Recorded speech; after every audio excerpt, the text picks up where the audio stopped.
Ada hal yang menjadi kebiasaan kaum analis shadow kalau melihat sebuah fenomena itu langsung mengurut ke depan dan ke belakang. Misalnya, pengukuhan Ibu Megawati sebagai profesor kehormatan, guru besar tidak tetap dari Unhan, Universitas Pertahanan, yang disertasinya adalah perjalanan dirinya mengelola negara sebagai Presiden Indonesia yang kelima. Ternyata Pak Jokowi ke Jawa Tengah, ke Semarang. Apa memang tidak diundang atau memang sudah ada jadwal yang padat? Namun, kalau Bosman nih, misalnya, salah satu pejuangnya yang menjadikan dirinya Presiden Republik Sontoloyo misalnya adalah Deddy Corbuzier, di mana misalnya Deddy akan mendapatkan gelar profesor untuk 1000 podcast YouTube-nya yang selalu di atas 2 juta viewer per video YouTube tersebut dari Universitas Harvard. Saya pasti datanglah pada wisudanya. Apalagi dia Menteri Pemuda dan Olahraga Kabinet Sontoloyo. Juga Cak Lontong, Menteri Urusan Kebahagiaan. Kalau dapat gelar profesor ketawa mikir dari Universitas Indonesia misalnya, saya pasti hadir karena Cak Lontong misalnya sering ngeledekin Sontoloyo yang membuat rating Sontoloyo naik. Yang pasti masyarakat bahagia jadinya. Ya pasti akan hadir lah si Bosman ini. Rocky Gerung misalnya dapat gelar Profesor Akal Sehat, juga Menteri Pendidikan dan Budaya Akal Sehat. Pasti Bosman hadir. Namun di acara Ibu Megawati dikukuhkan sebagai profesor, mudah-mudahan memang Pak Jokowi tidak diundang. Seperti Pak Ganjar gak diundang di acara PDIP Semarang gitu ya.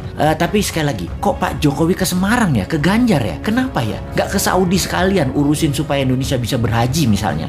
Gini nih yang bikin repot kalau menganalisa geopolitik dalam negeri. Banyak selamuran data alias data yang benar dan yang tidak benar, nggak tahu bedanya karena diselamurkan oleh tim siluman yang namanya buzzer. Kita lanjut bertanya, apa ini kode bahwa PDIP punya arah hanya Mbak Puan 2024, di mana PDIP tidak ingin jabatan presiden 3 kali, tetapi istana pengen 3 kali, atau kalau 2 kali kalau bisa Ganjar dan Gibran calonnya. Begitu ya, beda arah ini kayaknya istana dengan PDIP. Oke, paling aman gini nih, bikin 3 kali, Pak Jokowi presiden, Mbak Puan wakilnya. Wes, top markotop iki, menang pasti. Bagaimana dengan komentar ini? Bosman komisaris apa bos? Tapi sudahlah, bukan urusan kita juga ya, masih lama 2024 itu. Corona masih berkuasa saat ini. Lebih baik kita pertanyakan kok belum pasang war mood untuk virus corona dan mutasi-mutasinya tersebut. Masih pandemik pendekatannya, bukan war approach yang secara penanganannya kalau war approach yang dipakai beda banget dengan pendekatan pandemik.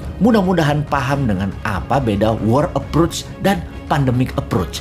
Jangan sampai nggak paham pejabatnya. Karena memang bahaya mengangkat pejabat yang nggak ngerti bernegara. Ngertinya ngumpulin massa untuk mempopulerkan seorang tokoh, lalu dapat gaji bulanan sebagai pejabat publik. Kaum New Mind banyak mengingatkan bahwa coronavirus bukan nature-made disaster atau bencana alam, tetapi man-made disaster. Sebuah petaka ciptaan manusia. Berapa kali kita jelaskan bahwa virus ini diperkaya di laboratorium biologi. Berapa kali kita informasikan bahwa di tahun 2017, 2018 tes tool COVID-19 sudah terjual habis bahkan sebelum virus disebarkan. Sudah lebih dari 6 kali video dan tulisan Bosman di berbagai sosial media di take down begitu menggunakan istilah nama strategi untuk menyelesaikan COVID. Mungkin video ini pun akan terkenal lagi di take down karena akan membuka rahasia dengan code name White Dragon dan Black Dragon. Begini sahabat, apa itu White Dragon dan Black Dragon? Sebentar, gue celingukan lihat kiri kanan ngecek ada shadownya globalis sama shadownya Black Dragon nggak nih